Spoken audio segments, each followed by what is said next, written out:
নমস্কার, নিউজ নাওয়ের পর্দায় আপনাদের সকলকে স্বাগত। আজকে এই মুহূর্তে একটি বিশেষ আলোচনা নিয়ে আমি রয়েছি পাপড়ি আপনাদের সঙ্গে। আজকের আলোচনার বিষয়, আপনারা সকলেই এই বিষয়ে অবগত রয়েছেন। আজকে আমাদের পার্শ্ববর্তী দেশ বাংলাদেশের ভোট নির্বাচন, আর সেই নির্বাচনের দিকটা নিয়ে আমরা এই আলোচনায় রয়েছি। এই নির্বাচনকে ঘিরে বিভিন্ন রকমের আলোচনা করব আমরা আজকের এই আলোচনায়। তো আলোচনায় আমাদের সঙ্গে রয়েছেন রাজ্যের বরিষ্ঠ সাংবাদিক মানস পাল মহাশয়। ওনাকে স্বাগত জানাই প্রথমেই নিউজ নাওয়ের পর্দায়। প্রথম দিকেই দাদা আমি যেটাতে যাব, শেখ হাসিনার সরকারের পর আজকে বাংলাদেশের নির্বাচন ইতিমধ্যে হয়ে গেছে, গণনা শুরু হয়ে গেছে। এই নির্বাচনে 48% ভোট দান হয়েছে, সেটা সূত্রের খবর আমরা জানতে পেরেছি। এতটুক মাত্রায় ভোট পড়েছে প্রথমবারের মতো আওয়ামী লীগের সরকারের পর নির্বাচনে। সেই দিকটা নিয়ে আপনি কি বলবেন? এবারের বাংলাদেশের নির্বাচন বিভিন্ন কারণেই খুবই গুরুত্বপূর্ণ নির্বাচন, শুধু বাংলাদেশ নয়, entire south east Asia, Bharatvarsha তো বটেই, আর আমাদের ছোট রাজ্য তো ত্রিপুরা, চারদিকে বাংলাদেশ আমাদের জন্য গুরুত্বপূর্ণ। এবং ইনফ্যাক্ট এন্টায়ার মানে এশিয়ান যে জিও স্ট্র্যাটেজিক বা জিও পলিটিক্যাল যে সিনারিও, তার উপর এটার বিশেষ প্রভাব পড়বে এই ইলেকশন রেজাল্টসের উপর। তো এবারে বাংলাদেশের অনেকগুলি কারণেই এটা গুরুত্বপূর্ণ এবং অনেকগুলি কারণে এটা ইউনিকও বটে। এবারে শেখ হাসিনা ছাড়া, আওয়ামী লীগ ছাড়া ভোট হচ্ছে। আবার এবার বাংলাদেশে ভোট হচ্ছে দুটো, একটা হচ্ছে এই যে পার্লামেন্টের ইলেকশনটা, পার্লামেন্টে যারা যাবেন, মেম্বার্সরা যাবেন তাদের উপর, আর একটা হচ্ছে রেফারেন্ডাম, একটা হচ্ছে রেফারেন্ডাম প্লেবিসাইট যাকে বলে, এটা হচ্ছে। তো বাংলাদেশের কনস্টিটিউশনে রেফারেন্ডামের কোনো সুযোগ নেই, ওয়ারে যেই পুরোটাই হচ্ছে এটা কনস্টিটিউশনের আন্ডারে। ফলে এই রেফারেন্ডামটা নিয়ে একটু লিগাল কোয়েশ্চনস তো দাঁড়িয়ে যাবে ভবিষ্যতে আমার মনে হয়। তার কারণ হলো, আমি রেফারেন্ডামের কথাটাই আগে বলছি। কারণ রেফারেন্ডামটা ঠিক আছে, ইলেকশনে তো কোনো না কোনো পার্টি আসবে, জামাত আসবে, না হয় বিএনপি আসবে, না হয় কোনো আরেকটা দল আসবে, না হয় কোনো মিলিজুলি সরকার একটা হবে। সেটা যাই হোক, হবে একটা কিছু জনগণের নির্বাচিত সরকার। কিন্তু রেফারেন্ডামের পার্টটা একটু ইউনিক এবং একটু অবাক করার মতো। কারণ এই কারণে যে রেফারেন্ডামের বাংলাদেশের যে কনস্টিটিউশন, এই কনস্টিটিউশনে রেফারেন্ডামের কোনো সুযোগ নেই। রেফারেন্ডাম হলো গিয়ে যে ভোটাররা হয় হা বলবেন নয় না বলবেন, এর মধ্যে কতগুলো এই যে সম্ভবত 84 প্যাকেজ অফ ডিসিশনস আছে, যেটা এই কেয়ারটেকার গভর্নমেন্ট নিয়েছে। তো এই 84 ডিসিশনসের পক্ষে তুমি আছো কি না, হয় হা নয় না, এর মধ্যেই সীমাবদ্ধ থাকছে। তা এখন কথা হলো, রেফারেন্ডামের সুযোগ তো কনস্টিটিউশনে নেই, এটা একটা কোয়েশ্চেন দাঁড়িয়ে যাবে ভবিষ্যতে। 2 নম্বর হলো, এই যে রেফারেন্ডামের যদি এই যে 84 যে প্যাকেজ, এগুলো এত 84টা প্যাকেজ, সাধারণত রেফারেন্ডাম একটা কি দুটো পয়েন্টের উপর হয় না, 84টা পয়েন্টের উপর যদি রেফারেন্ডাম হয়, 84টা পয়েন্ট বাংলাদেশের মতো বা জায়গাতে ভালো করে বোঝানো হয়নি, বা পাবলিক জানে না, ভোটার ভালো করে জানেই না 84। আর এই যে 84 পয়েন্টস, এগুলো হলো ওই যে জুলাই চার্টার যারা ওরা বলে, এই জুলাই চার্টারের উপর নির্ভর করে এই 84টা পয়েন্টস তৈরি করা হয়েছে। এখন ভোটাররা জানেই না 84টা পয়েন্ট কি কি, এটা এক। 2 নম্বর হলো, কেউ হয়তো ভাবলেন যে 84টার মধ্যে আচ্ছা ঠিক আছে, 50টা আমি পছন্দ করি হা, আর বাকিগুলো আমি না, কিন্তু এটার কোনো সুযোগ নেই। হয় 84টা পয়েন্টকেই হা অথবা 84 পয়েন্টকেই না। এটা গেল দ্বিতীয় পয়েন্ট। তৃতীয় পয়েন্ট হলো, রেফারেন্ডামে যেটা আসছে সেটা হলো এই যে জুলাই চার্টার যেটা আছে, যে 84টা পয়েন্ট আছে, যেগুলো আমরা কয়েকটা পড়েছি বা দেখেছি, যেগুলো তাতে দেখা যাচ্ছে, তাতে কনস্টিটিউশনটা, বাংলাদেশের কনস্টিটিউশনটাকে পুরোটাই মানে পাল্টে ফেলবে। সম্ভবত 50টার মতো অ্যামেন্ডমেন্টই আনতে হবে এতে, আর বাকিগুলো এক্সিকিউটিভ অর্ডার করে এগুলি করে হয়তো ইমপ্লিমেন্ট করতে হবে। কিন্তু এই রেফারেন্ডামে যদি হা হয় বেশি, যদি ইয়েস ভোট বেশি পড়ে, তাহলে ধরে নিতে হবে বা আমরা ধরেই নেব যে বাংলাদেশের যে বর্তমান যে স্ট্রাকচার, যে গণতান্ত্রিক যে স্ট্রাকচার বা যে ধরনের কনস্টিটিউশনাল ফ্রেমওয়ার্কের মধ্যে বাংলাদেশটা চলছে 1972 থেকে, এটা পুরোটাই পাল্টে যাবে। প্রথম সেই ক্ষেত্রে কি বাংলাদেশের যে জনগণ রয়েছে তাদের জন্য ভালো না খারাপ সেটা হবে না? প্রথম কথা হলো বাংলাদেশের জনগণের জন্য ভালো খারাপের প্রশ্নের বাইরেও একটা জিনিস হচ্ছে কি, 72 কনস্টিটিউশনটা মূলত মুক্তিযুদ্ধের যে চেতনার উপর নির্ভর করা হয়েছিল। তো এই মুক্তিযুদ্ধের চেতনাটাকেই তারা বাতিল করে দিচ্ছে। হ্যাঁ, জুলাই চার্টারে যারা যে আপরাইজিং এর পর যে চার্টার তারা তৈরি করেছে, যে সনদ তৈরি করেছে, এই সনদে দেখা যাচ্ছে যে বা তারা বলছেও এক্সপ্লিসিট এবং এক্সপ্রেসিভ ওতেই বলছে যে মুক্তিযুদ্ধ এইসব চলবে না, মুক্তিযুদ্ধের যে চেতনার এটার পুরো বিরোধী তারা। সেই অর্থে এদিক দিয়ে দেখতে গেলে এটা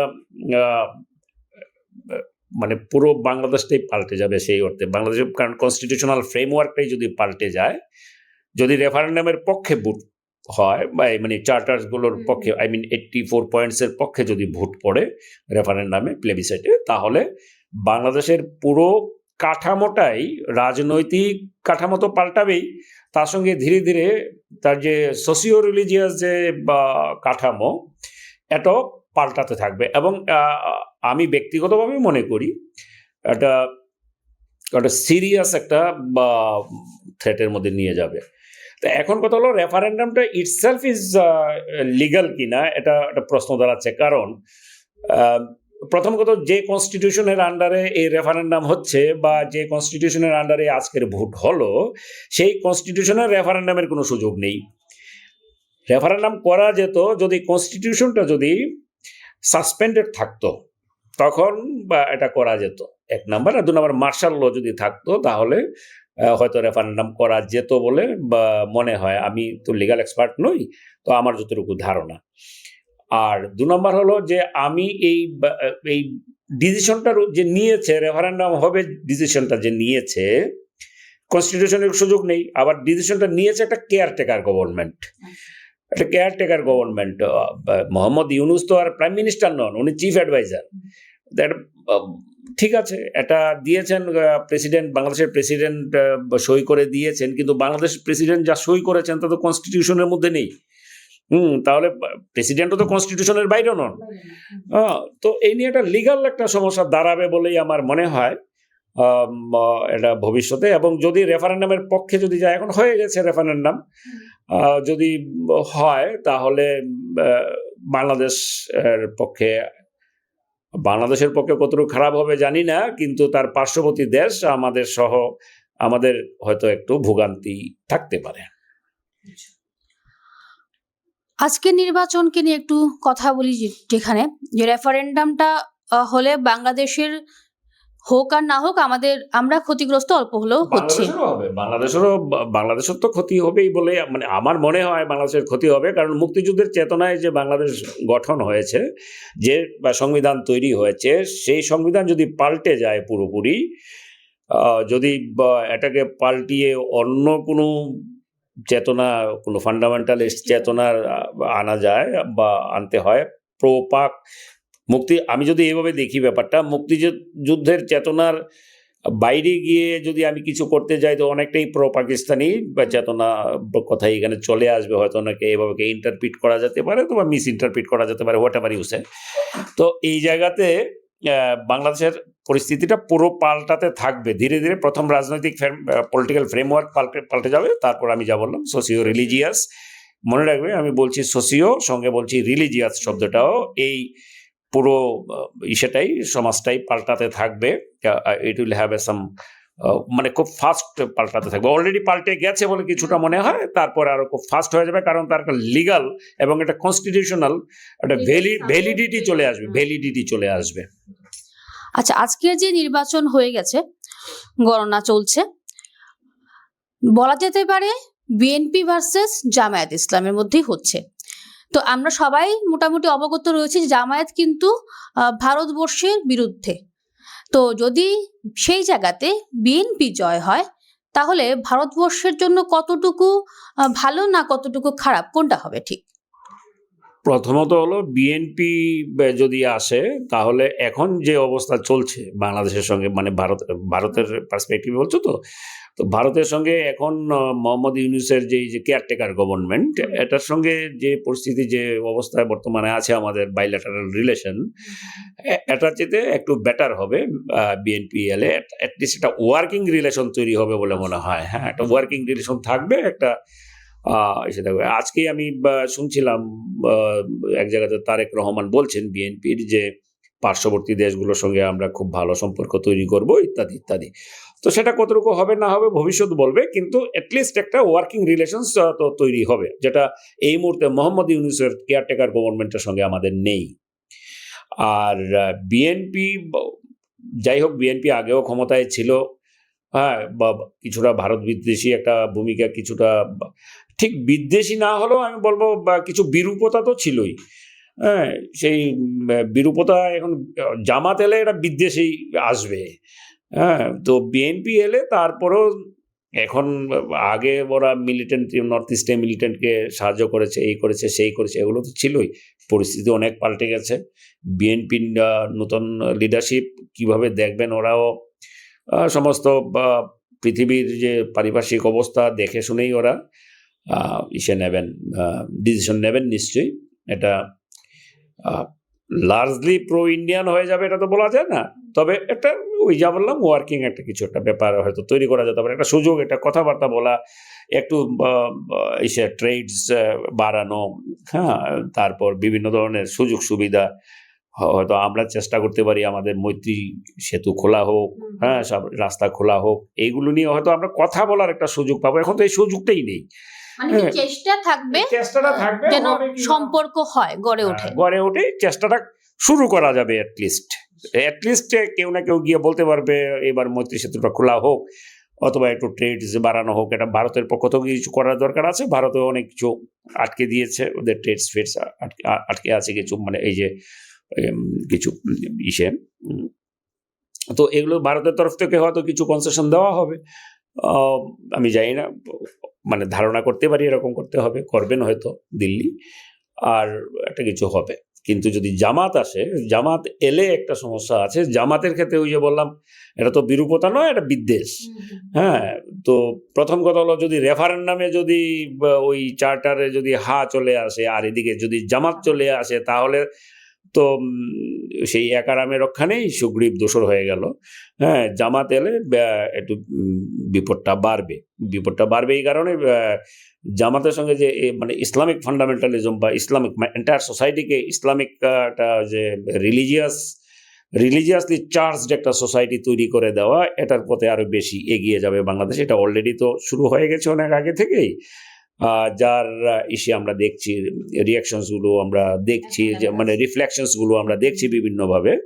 তো এটা জামাত এলে বাড়বে। আর 2 নম্বর হলো, জামাতকে ডাইরেক্ট এটার স্ট্র্যাটেজিক ইম্পর্টেন্সটা গেল, বাংলাদেশের আভ্যন্তরীণ ক্ষেত্রে এটা একটা বিপজ্জনক পরিস্থিতি তৈরি হতে থাকবে। আর আমাদের ক্ষেত্রে rather Jio political, Jio strategic যে কনসিডারেশনস যদি আমি ধরি, তাহলে দেখা যাবে যে জামাত আসলে পাকিস্তানপন্থী, তো পাকিস্তান ডাইরেক্ট জামাতকে সাহায্য করছে। ইনফ্যাক্ট এই যে আমি একটু অবাকই হয়েছি, তেমন ভায়োলেন্স হয়নি, আবার যতটুকু ভায়োলেন্স হবে ভেবেছিলাম আমরা, হয়নি। যে কোনো কারণেই হোক, government has taken the step, army was more vigilant and all. তো এই কারণে হয়তো ওইভাবে হয়নি, কিন্তু মনে রাখতে হবে এই বাংলাদেশ পাকিস্তান থেকে কিন্তু অলরেডি ল্যাট এবং জেইএম, মানে লস্করে তৈবা অ্যান্ড জৈশে মোহাম্মদের explosive experts, terrorist experts, terror experts যারা আছেন, তো এরকম 5-6 জন অলরেডি চলে এসছে ঢাকাতে। আইএসআই পাকিস্তান একটা ঢাকা সেল তৈরি করেছে, যেখান থেকে এগুলো মনিটর করা হচ্ছে। জামাতের নিজের কিছু ছেলেমেয়েরা ট্রেনিং নিচ্ছে, ইসেতে প্রায় 2000-এর মতো ছেলে এরকম ট্রেনিং নিচ্ছে বলে একটা খবর আছে। বা চিটাগং হিল ট্যাক্সে ওইখানে একটা অর্গানাইজেশন আছে, এটাকে বলে কুকি ন্যাশনাল আর্মি, নাথান বম একটা বম কমিউনিটির, একটা কুকি কমিউনিটি, নাথান বম বলে একজনের আন্ডারে একটা টেরোরিস্ট অর্গানাইজেশন আছে, তাদের কাছে ট্রেনিং নিচ্ছে ওরা। ইনফ্যাক্ট এই যে জামাতের যে চিফ আমির যাকে বলে, ডক্টর শফিকুর রহমান, তার ছেলে সেও ডাক্তার, সেও ট্রেনিং নিয়ে এসছে ওইখান থেকে। তো এরকম একটা পরিস্থিতি জামাত এলে খুব খারাপই হবে, আভ্যন্তরীণ ক্ষেত্রে তো হবে, তারপর একটা স্পিল ওভার ইফেক্ট থাকবে আমাদের ইন্ডিয়াতে, বিশেষ করে নর্থ ইস্ট এবং ওয়েস্ট বেঙ্গলে। তখন কি হবে, ভেতরে বাংলাদেশের ভেতরে তো টেরর ট্যাকটিস যা চলবে, টেররাইজ করার, বা ওই যে কি বলে না, ওই সোসাইটিকে পাল্টে আফগানিস্তান তালিবানি এইসব বানিয়ে দেওয়ার একটা ব্যাপার তো থাকবেই। তৎসঙ্গে এইটা বেস হয়ে যাবে পাকিস্তানি ওই যে বললাম 5-6 জন চলে এসছে অলরেডি এবং ঢাকা সেল কাজ করছে, তাদের মূল কাজটা হয়ে যাবে এবার স্পিল ওভার ইফেক্ট দেওয়া। স্পিল ওভার ইফেক্ট মানে এবার বর্ডারের এপারে এসে ওইখান থেকে ওই যে বিষয় আছে না, ওই যে ট্রেনিং ফেনিং দিয়ে ব্রেন ওয়াশ করে ছেলেদের এইখানে পাঠানো, তারপর এখানে ইন্ডিয়াতে বিশেষ করে নর্থ ইস্ট এবং বেঙ্গলে এই টেরর সেলগুলো বা টেরর মডিউলসগুলো অ্যাক্টিভেট করবে, বানাবে, এবং বিভিন্ন ধরনের টেরর অ্যাক্টিভিটিস হয়তো নর্থ ইস্ট এবং বেঙ্গলে বাড়তে থাকবে। আচ্ছা, আজকের নির্বাচনে দেখা গেছে, যেটা বিভিন্ন সংবাদ মাধ্যম থেকে আমরা দেখতে পেরেছি বা জানতে পেরেছি, মাত্র 48% ভোট পড়েছে, মানে অর্ধেকেরও কম। সেই ক্ষেত্রে কি বলবেন আপনি? মানে আওয়ামী লীগের সরকারের পর প্রথম নির্বাচন, সেই অন্তর্বর্তী নির্বাচনকে আমি যদি ছেড়ে দিই, সেটা আজকের নির্বাচনটা প্রথম নির্বাচন, সেই নির্বাচনে অর্ধেকের থেকেও কম, তো সেই জায়গাতে আপনি কি বলবেন? না, এত কম ভোট হয়েছে তা তো ডাটা, তো এগুলো ডাটা অ্যানালাইসিস করলেই বোঝা যাবে যে কেন হয়েছে এরকম এত কম। তবে আমার মনে হয় আওয়ামী লীগের যে সাপোর্টার তারা বেশি ভোট দেননি, এটা একটা হতে পারে। আর যে ইয়াং ভোটার্স যারা আছে, ছেলেমেয়েরা যারা আছে, এডুকেটেড এবং প্রোগ্রেসিভ, যারা দেশ দুনিয়ার খবর রাখে, তারা হয়তো কিছুটা কম ভোট দিয়েছে, এই কারণে তো কমে গেছে। কারণ একটা জন্য মনে রাখতে হবে, জামাতে ইসলামের সবাই কিন্তু ভোট দিয়েছে। হ্যাঁ, জামাতের ইসলামী ওরা ভোট ছাড়বে না, ওরা কমিউনিস্টদের মতো, প্রতিটা ভোট খুব ইম্পর্টেন্ট ওদের কাছে, ওরা দেবে ভোট। বিএনপির লোকরা ভোট দেবে, কারণ বিএনপিকে এবার ক্ষমতায় আনতেই হবে, ওরা ডিটারমাইন্ড। তো ন্যাচারালি তো কারা ভোট দেয়নি? আমার মনে হয় এখন তো ডাটা অ্যানালাইসিস করা যায় না, মানে এই মুহূর্তে খুবই আর্লি, কিছুক্ষণ আগে মাত্র, কয়েক ঘন্টা আগে মাত্র ভোট শেষ হয়েছে, রেজাল্ট বেরোলে বোঝা যাবে কি। তো মনে হয় আওয়ামী লীগের সাপোর্টাররা বেশি ভোট দেয়নি, আর ইয়াং জেনারেশন হয়তো ভোট থেকে, কারণ ইয়াং জেনারেশনের ভোটটা খুব বেশি ছিল, এবার এটা হয়তো কিছুটা কম পড়েছে, এই কারণে কম ভোট হয়েছে। 47.91 or 98% ভোট is a very poor cast anyway. আচ্ছা, আমরা সবাই মোটামুটি জানি যে শেখ হাসিনা সরকারের পর যখন আভ্যন্তরীণ সরকার গঠন হয়েছিল, সেই সময়ে নতুন দিল্লির ভূমিকা নিয়ে বাংলাদেশের হিন্দুরা একটু হতাশ ছিলেন, বিভিন্ন সূত্রের খবরে আমরা সেটি জানতে পেরেছি। তো সেই ব্যাপারটা নিয়ে আপনি কি বলবেন? না, প্রথম কথা হলো যে আমি হিন্দু পারসিকিউশন শুধু এই আমলে হয়েছে, আগে হয়নি এমন নয়, শেখ হাসিনার আমলে আরও হয়েছে, অনেক হয়েছে। এটা ইনফ্যাক্ট চলছে, বহু বছর ধরেই চলছে, সেই 78-79 থেকেই বলা যায় বেশি হয়েছে। 76-এ বা 75-এ 15 অগাস্ট শেখ মুজিবুর রহমানকে হত্যা করার পর তো নতুন যে গভর্নমেন্ট সেই সময় এত না হলেও পরবর্তী ক্ষেত্রে 78-79 থেকে এটা শুরু হয়ে গেছে, তখন জামাতের লোকরা এলো, তারপর আবার বাংলাদেশে ফিরে এলো পাকিস্তান থেকে, তারপর আস্তে আস্তে সে তৈরি হলো, একটা সেন্টিমেন্ট তৈরি করা শুরু করলো, তখন তো শুরু হয়েছে। শেখ হাসিনার আমলেও প্রচুর হয়েছে Hindu persecution, Hindu killings and all, এগুলো প্রচুর হয়েছে। কিন্তু এটার পর এই যে জুলাই আপরাইজিং বা হোয়াট এভার ইউসে, এটার পর এটা একদম মানে খুব কুৎসিতভাবে এটা সামনে চলে এসছে এবং খুব বেশি বেশি হতে শুরু করেছে। তার কারণও আছে, তার কারণ কি হয়েছে, ওই জুলাই আপরাইজিংয়ের সময় প্রচুর হাজার হাজার যে ক্রিমিনালস যারা আছে, হার্ডকোর ক্রিমিনালস, এবং যারা মিলিটেন্টস, টেরোরিস্ট যারা আছে, ওরা বলে সন্ত্রাসী, তাদের ছেড়ে দেওয়া হয়েছে জেল থেকে। ওরা সবাই বেরিয়ে গেছে। তারপর সব ধরনের যত ধরনের ক্রিমিনাল আছে আর কি, সব ধরনের ক্রিমিনালকে ছেড়ে দেওয়া হয়েছে। তারপর আর্মস লুট হয়ে গেছে, প্রচুর আর্মস নিয়ে পালিয়ে গেছে, আর্মসগুলো জমা পড়েনি। তো এই সব কিছু মিলে এবং এই যে মানে ওখানে বাংলাদেশে ধরেই নেওয়া হতো, আন্দোলনটা শুরু হয়েছিল এনটি শেখ হাসিনা, এনটি আওয়ামী লীগ। এখন বাংলাদেশের হিন্দুরা ট্রেডিশনালি আওয়ামী লীগের সাপোর্টার বলেই ধরে নেওয়া হতো। তো এটা একটা পলিটিক্যাল অ্যাঙ্গেল আছে, হিন্দু মানেই বা আওয়ামী লীগের supporter, there is a political tag. তো এই কারণে একটা 2 নম্বর হলো, আর এই সুযোগে, এই ডামাডোলের সুযোগে ওই হিন্দুদের জমি দখল করা, দোকান দখল করা, এই যে যারা মারা যাচ্ছে বা গেছে বেশিরভাগই ছোটোখাটো দোকানদার তারা, এগুলো ওই দোকানগুলো কিন্তু আর কোনো মানে হিন্দুরাতে ফিরে আসবে না। তো জমি দখল, তারপর দোকান ব্যবসা দখল, এইগুলোর একটা ব্যাপার আছে। আর এখন হয়েছে কি, কিছু কিছু ক্ষেত্রে এগুলো হয়ে গেছে যে ওই মানে ওই বলছে যে টাকা দাও না হলে খুন করে দেবো, তো মব লিঞ্চিং আর কি। Mob was inspired by some political elements, কিন্তু mob has its own character. হ্যাঁ, তো সে করে গিয়ে যে মব যখন দেখে যে আমি পার পেয়ে চাই, in fact you cannot pick up somebody from the mob, এরকমভাবে হয় না, কয়েকজনকে ধরবে টরবে। মব একটা অন্য ক্যারেক্টার তার, মব ভায়োলেন্সের। তো সে যাই হোক, এখানে কিছু কিছু এই যে যারা থাকে লিডার গোছের যারা থাকে, তারা এবার কিছু হিন্দুকে ধরলো। একজন হিন্দুকে ধরে বলো যে টাকা দাও না হলে তোমাকে ওই কি ইসলাম করেছ, ইসলাম সম্পর্কে উল্টোপাল্টা বলেছ, আল্লাহ সম্পর্কে, হযরত মুহাম্মদ সম্পর্কে উল্টোপাল্টা বলেছ, বলে তোমাকে ইত্যাদি ইত্যাদি, তারপর পিটিয়ে খুন করে দিব। এরকম হয়েছে, 1-2টা ঘটনা হয়েছে, স্পেসিফিক ইনস্টেন্স আছে এগুলোর। তো এই জিনিসটা হয়েছে। তো হিন্দু পারসিকিউশন তো জুলাই আপরাইজিং এর পর খুব বেশি হয়েছে।